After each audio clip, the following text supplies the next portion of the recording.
अस्सलाम वालेकुम मेरे प्यारे बहन भाइयों की हाल है। मैं उम्मीद करना सारे प्यारे बहन भाई ठीक होंगे। इस टाइम सर इस गली ਦੇ ਵਿੱਚ बड़ी VIP लोकेशन ਦੇ ਉੱਤੇ 4 ਮਰਲੇ ਦਾ ਪਲਾਟ ਲੈ ਕੇ ਹਾਜ਼ਰ ਹੋਏ ਹਾਂ ਆਪਣੇ ਬਹਿਨ ਭਾਈਆਂ ਲਈ।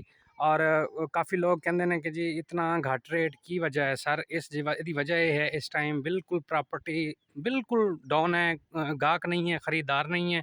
इसकी वजह तो सर इस टाइम बिल्कुल प्रॉपर्टी जीरो ते आ चुकी है।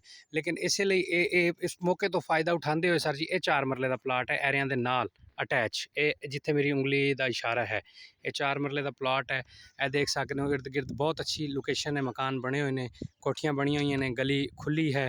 इस गली दे विच गैस भी मौजूद है। इस सामने जिथे बच्ची आ रही है इस जगह ते गैस भी मौजूद है। यह देख सकते हो मकान ही मकान ने अलहमदुलिल्लाह आबादी के मरकज़ दे विच है। और इसकी कीमत बिल्कुल मुनासिब है, बिल्कुल मुनासिब है। एक वीडियो पूरी वाच करोगे कीमत मैं एंड ते दसना होना, पूरी वीडियो देखा करो, लोकेशन भी दसना होना। ये लोकेशन है भावलपुर बाईपास मुल्तान वाला, उहदे तो 7 किलोमीटर अंदर आओगे अड्डा बिली वाला। अड्डा बिली वाले तो अंदर आओगे तकरीबन 1 तो 1.5 किलोमीटर बनता है सफ़र ना जी। उस बिली वाली मेन बस्ती दे विच ये मौजूद है प्लाट। और इसकी कीमत सिर्फ और सिर्फ 3.5 लाख रुपया, सिर्फ और सिर्फ 3.5 लाख रुपया है। ये तुसी अपने नां कराओ, कब्जा करो, उस तो बाद पेमेंट देना जिस टाइम तुहानू तसल्ली हो जाए।